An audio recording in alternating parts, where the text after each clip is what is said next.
Hi my beauties, I am back with a brief tutorial of how I completed my distressed locks. Here's a brief list of the items I used in order to complete this style. As you see, I'm going to go ahead and start with part of my client's natural hair and plaiting it down. Typically you can use your client's natural hair if they're not requesting for the length of their locks to be greater than the length of their actual hair. I am adding in a little pieces of added hair just so that she can have the length that she desired. I'm doing it in the feed-in method so that the beginning of her plait does not have the knot, so when I go and wrap the water wave, it's not putting excessive tension on her hair. With this hairstyle, it is one of those hairstyles that creates a lot of tension on your natural hair, so I just kind of do things that I feel that will kind of decrease from that, so that the natural hair won't go through so much stress on the length of the time that my client is wearing it. So as you can see, I'm not really braiding it all the way to the end just because I'm going to go ahead, like I said, and wrap the water wave on top of this, so it will be completely covered. What I found by not going to the end, because as you see my plaits are not really thick, it kind of adds volume onto the lock. So like say you're not putting as many plaits, it'll allow it to make the style have a little bit more volume and it doesn't look thin, if you kind of understand what I'm saying. But I'm just going to go ahead and continue to do this, and then I will go ahead and describe the next step when it comes. Hope you guys enjoy.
Okay, so now that it's done, you'll see me here applying my protective oil here, just so, like I said, to kind of decrease the amount of stress that her natural hair is going through.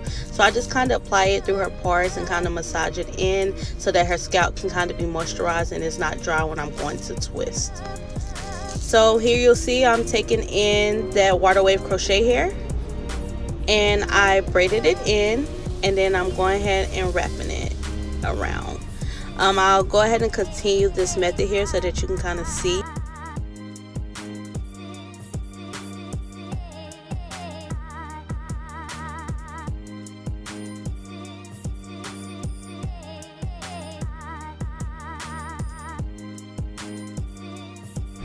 I'm going to slow it down so that you can see exactly what was done.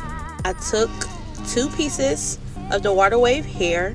I kind of divided them so that it wouldn't just have the regular defined curl, and I kind of made them loose and braided it onto her plait, and then once I got it on secure to where I feel like it stayed, I'll go ahead and start wrapping. The wrapping is very, very important. The way that you wrap it, you want to make sure that you wrap it the same way that you're braiding it down so that it will not come unraveled. If this is your first time doing it, don't feel bad in the beginning, because the raveling and getting the hang of it, it may take a little time. It may take a few of the plaits in order for you to kind of get your rhythm with it, because it's not hard to do, but it is kind of tedious, and so you just want to make sure you have it the correct method so that they can all look uniform. and it's all in place for your client distress locks to be as beautiful as she is. So as you see, I am taking my time with it, and I'm just kind of making sure everything is being covered. As you see, I do have the one I'm wrapping currently. It is shorter than the other one, and that's how you want to start it. When you start the braiding, you want to go ahead and make sure that one side is longer than the other one, so that when you're finished wrapping the beginning, because that first leg there is to kind of secure the beginning of it and to start the beginning of your lock, and then you're going to take your second leg to go ahead and finish the end of it, being that we kind of extended the length of what it is. If you're having a hard time securing the end of the hair once it is completely wrapped down the entire plait, you are able to use a glue or adhesive liquid in order to seal it in. I find nail glue to be kind of better because it's clear, transparent. You can use hair glue, but sometimes depending on how you apply it, it may show that little, you know, black liquid on the braiding, depending on the color of the hair you use. So I recommend the nail glue, which it can be easily applied to the end without being noticeable, and it's really kind of it sticks really well, and it's really hard. So that will kind of seal the ends if you are having a hard time sealing them at the bottom. So I'm just going to go ahead and continue this method. If you have any questions, you just comment down below and I'll be happy to answer them. As well, you see anything that you did not understand or would like more clarity on, let me know as well. Otherwise, just make sure you like, comment, and subscribe to definitely receive more videos. And also, if you have any suggestions or what you'd like to see next, let me know as well, because I am happily accepting suggestions. Otherwise, you just sit back tight and watch me finish the remaining of her hair, and pretty much the remaining of the video will be me completing the twisting and the wrapping of the water wave hair. If y'all know, y'all know. If you're a mom, then you definitely know.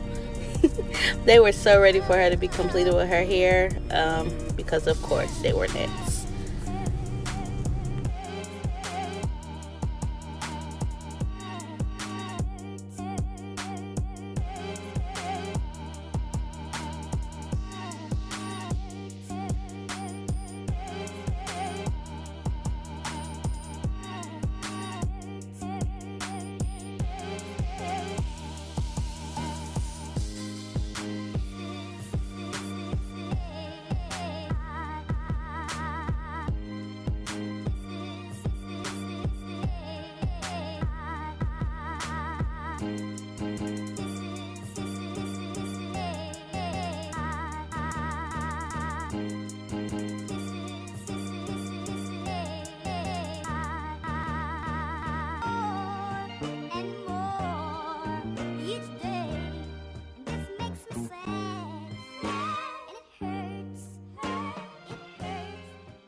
Alright, now you see I'm almost completely done. She really wanted a straight look in the beginning and it ends a little bit more distressed, so I pretty much wrapped it regularly in the beginning, and at the end I kind of started doing the distressed look, which kind of remind you of the butterfly method if you're kind of familiar with that.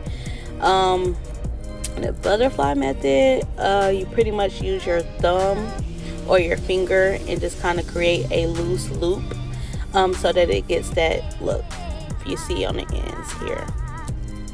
This was the back and the side.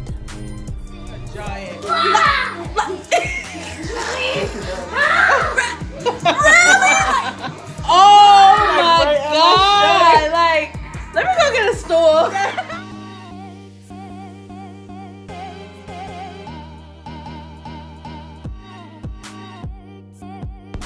Do not forget to like, comment, and subscribe for more beautiful videos.